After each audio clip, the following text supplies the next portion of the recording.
February 1915, in response to the British blockade, the Kaiser stepped up his campaign. He declared that all the waters around Britain were a war zone, in which any ships, including neutrals, might be sunk. This decision set Germany on a collision course with America.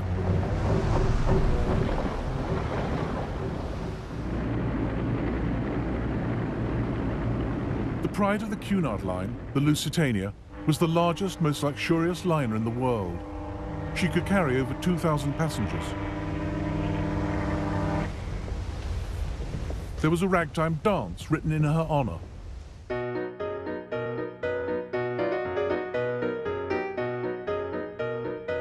On the 1st of May 1915, Cunard posted a list of her departures in the New York Times.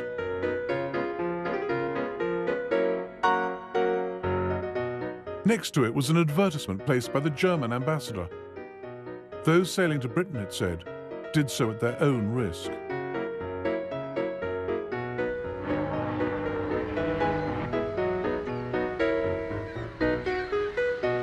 At 11:30 that morning, the Lusitania left New York for Liverpool.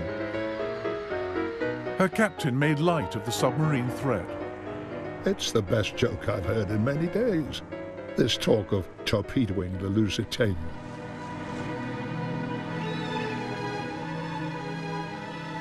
This is the last picture of her ever taken.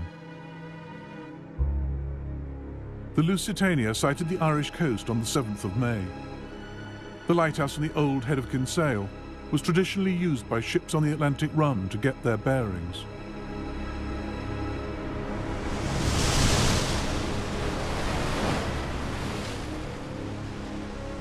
At 2:10, the Lusitania was hit by a single torpedo.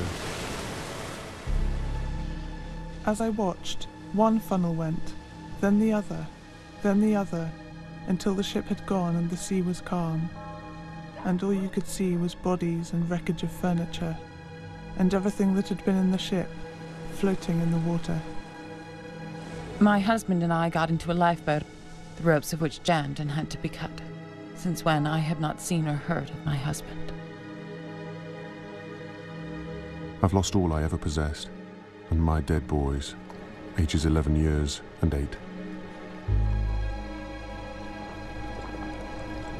I was rescued by a trawler. My dear husband was lost, but I had the great satisfaction of finding him on Saturday and seeing him laid to rest in the cemetery in Queenstown.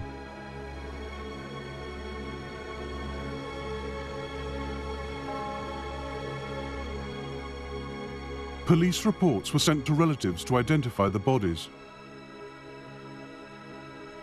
1,200 people died on the Lusitania, including 128 Americans.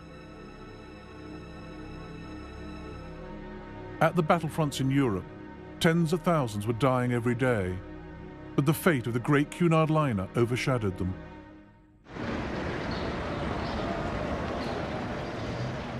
It led to the most widespread anti-German riots of the war. In Liverpool, a newly arrived American joined the mob outside a German-owned shop. The crowd was muttering and growling and the shop was dark, but there were people upstairs, so I just picked up a brick and heaved it through the window. Then everyone took to shying them, and in a few minutes the place was a wreck. There were several policemen at the corner, and they just grinned. With the sinking of the Lusitania, Germany had crossed a line.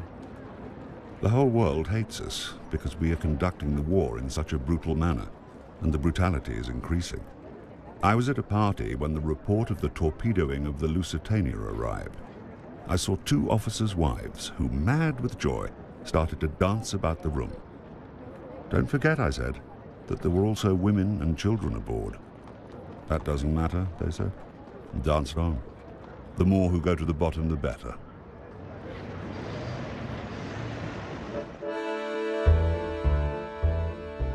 The Lusitania came to stand for German barbarity. Britain stirred the indignation with its own propaganda. Posters and even posed photographs rammed home what had happened.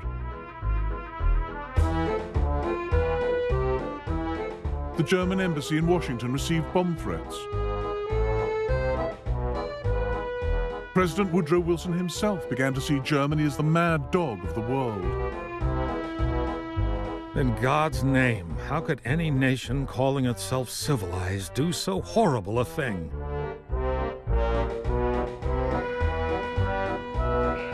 It seemed America might clamber down off the fence. But outrage soon gave way to caution. Wilson reassured the nation that America would not go to war. There is such a thing as a man being too proud to fight. There is such a thing as a nation being so right that it does not need to convince others by force that it is right. And anyway, war would be very bad for business. Wilson kept the United States prepared but neutral for 2 more years.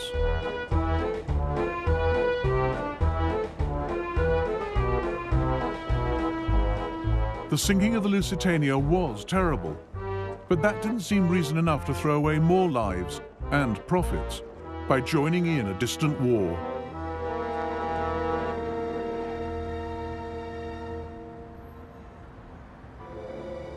Germany's policy in America after sinking the Lusitania was complex.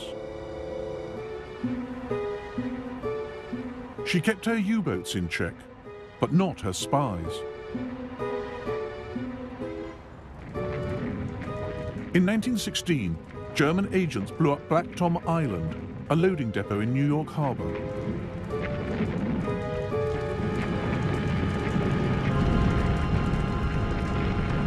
It held 900 tons of ammunition destined for the Allies. Several thousand persons lined the seawall and acquired a real picture of what the firing line in the European war looks like. The water line was one mass of red glare.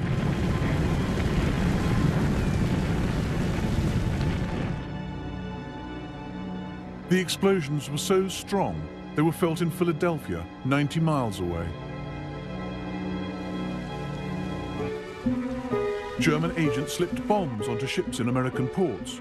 There were several assassination attempts, and even a bomb planted in the US Capitol. German agents are everywhere.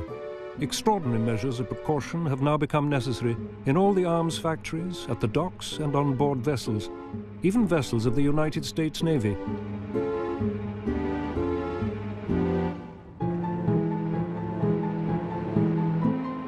Hard evidence tying Germany to espionage operations against America came from one of the spies himself. Heinrich Albert left his briefcase on New York's elevated railway. It held documents proving the German embassy was bankrolling the sabotage. 2 senior diplomats, including Franz von Papen, Hitler's future vice-chancellor, were expelled.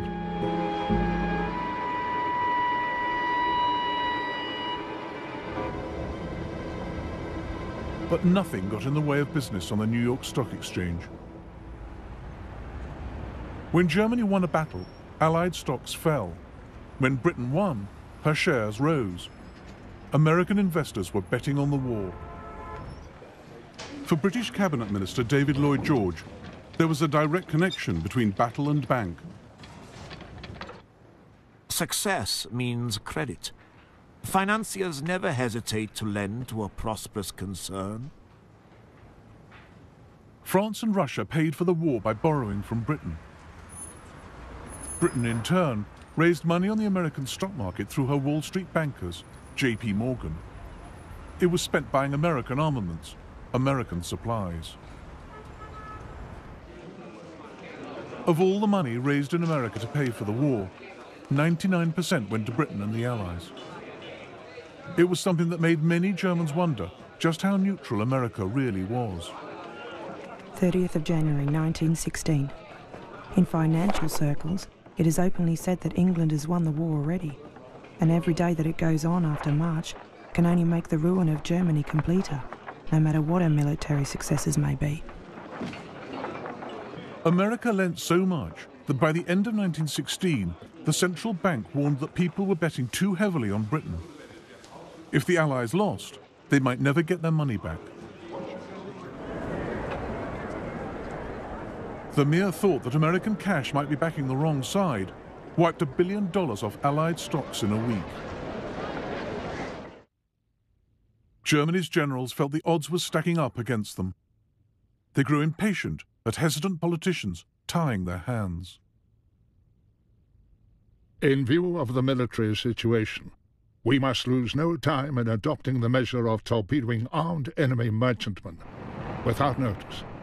The Entente are continuing the war with all the resources at their disposal.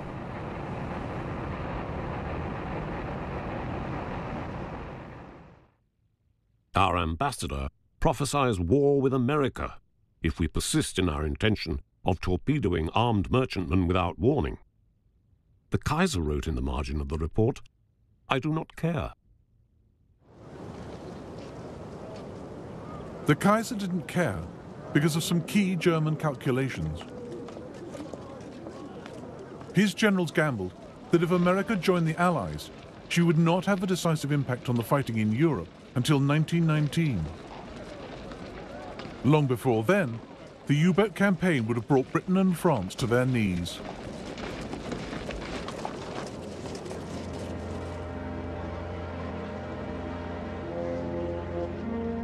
One thing stayed Germany's hand. In December 1916, she put out a peace feeler to the Allies, believing she could hold on to her gains. The French and British leaders met in Paris and rejected the offer.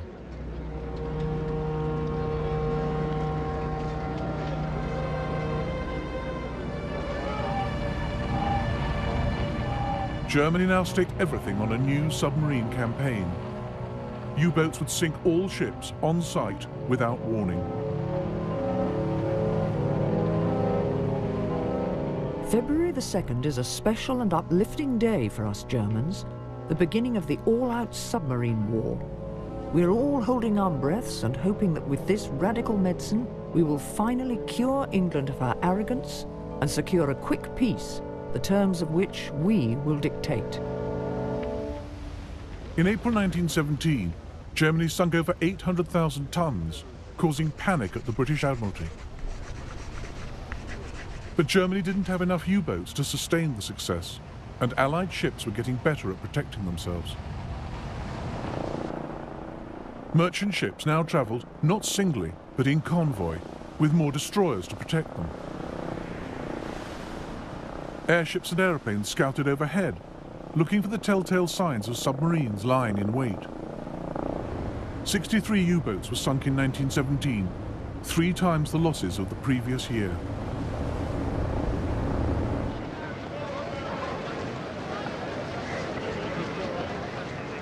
One captured U-boat was put on display in London.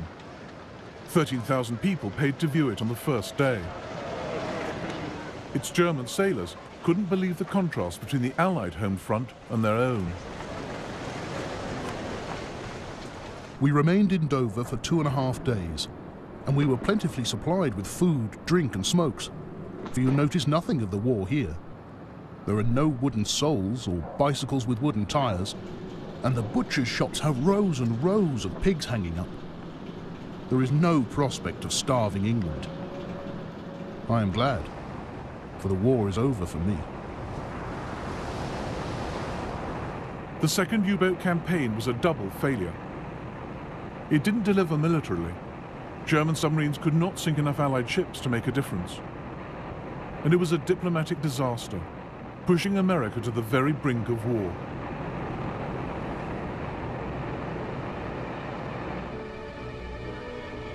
The final shove came from the men in Room 40. On the 16th of January 1917, Britain intercepted a coded telegram from German Foreign Secretary Zimmermann to his ambassador in Mexico City. The Zimmermann telegram was made up of 1,000 numerical code groups. It took 2 weeks to decipher. And as the meaning emerged, the men in Room 40 realized they were holding the most extraordinary intelligence of the war. Destined for the Mexican government, the telegram outlined Germany's plan for Mexico to invade the United States. We make Mexico a proposal of alliance with an understanding on our part that Mexico is to reconquer Texas